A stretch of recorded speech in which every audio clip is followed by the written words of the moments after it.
Redundancy doesn't just take your job. For a few days or even weeks, it can feel like it's taken your identity too. If you've opened your inbox this week and seen another headline about job cuts, or worse, you've sat in that meeting yourself and heard the words, "Your role is no longer required," this video is for you. I'm not going to tell you to stay positive. Having seen friends and colleagues go through redundancies and being made redundant twice myself, I'm going to show you how exactly to process this properly and how to start rebuilding starting today. Right now, redundancy is everywhere in the news. Whole industries cutting headcount, household names announcing layoffs.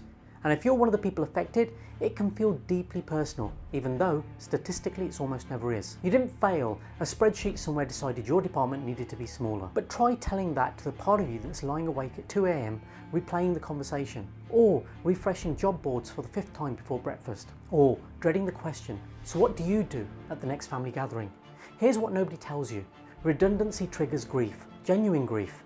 You're not just losing income, you're losing routine, status, colleagues you saw more than your own family, and a story about who you are that you'd built for years. If you're feeling shaky, ashamed, angry, or strangely numb, that doesn't mean you're weak or broken.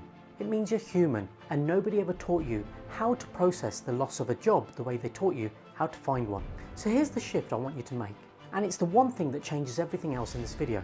Your job title was never the whole of your identity. It was just a container you'd be pouring yourself into. The skills, the judgment, the work ethic, the relationships you built, none of that vanished when the role did. It's still yours, it travels with you. The psychologist William Bridges, who spent his career studying how people move through change, put it this way: it isn't the changes that do you in, it's the transitions.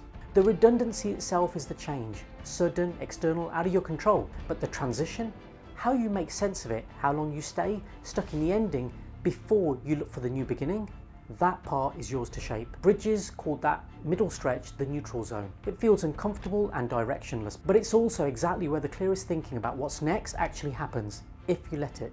Here's how to move through that neutral zone with intention and not panic. 1. Grieve on a timer.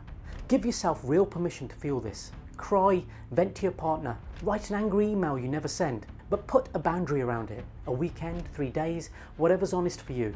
And then consciously decide to start moving forward. Grief without a boundary turns into a spiral. Grief with a boundary becomes fuel. 2. Separate the job from your worth. Sit down and write 2 lists. What your job title was and what you actually did. Not the regional operations manager, but led a team through system migration with 0 downtime. Coached 3 junior staff into promotion. Was the person people came to when things went wrong. That second list is the real you. That's what goes in interviews, not the title. 3. Rebuild your structure before you rebuild your income. The biggest hidden danger of redundancy isn't money. It's the collapse of routine. No alarm, no commute, no reason to get dressed. Build yourself a working day. Wake time, focused job search hours, a lunch break, a finish time. Structure is what keeps energy and self-respect intact while everything else feels uncertain. 4. Have conversations before you send applications. Most roles, especially at senior level, are never advertised. Before you touch a job board, reach out to 3 people a week. Former colleagues, old friends, old clients, people whose careers you admire, and ask for a genuine catch-up, not a job. Curiosity opens doors that a CV never will. And 5, measure what you control, not just the outcome. You can't control who calls you back. You can control how many meaningful conversations you have, how many applications go out, how well you prepare. Track those numbers weekly. It keeps you focused on effort, which builds momentum, instead of outcome, which you don't own yet. Seneca, the Stoic philosopher, wrote, "Difficulty strengthens the mind as labour does the body." This period is uncomfortable. There's no getting around that. But it is also quietly building a version of you that's more resilient, more self-aware, and more clear about what you actually want next than you were in the job you just left. Here's what I want you to do this week. Pick 3 people, not recruiters, not job boards. 3 actual humans you trust or admire, and reach out for a genuine conversation. No agenda, no asking for a job, just reconnect. Do it within the next 72 hours before the discomfort talks you out of it. Just see what comes of these chats. Redundancy is real, it's painful, and right now it's happening to more people than the headlines even capture.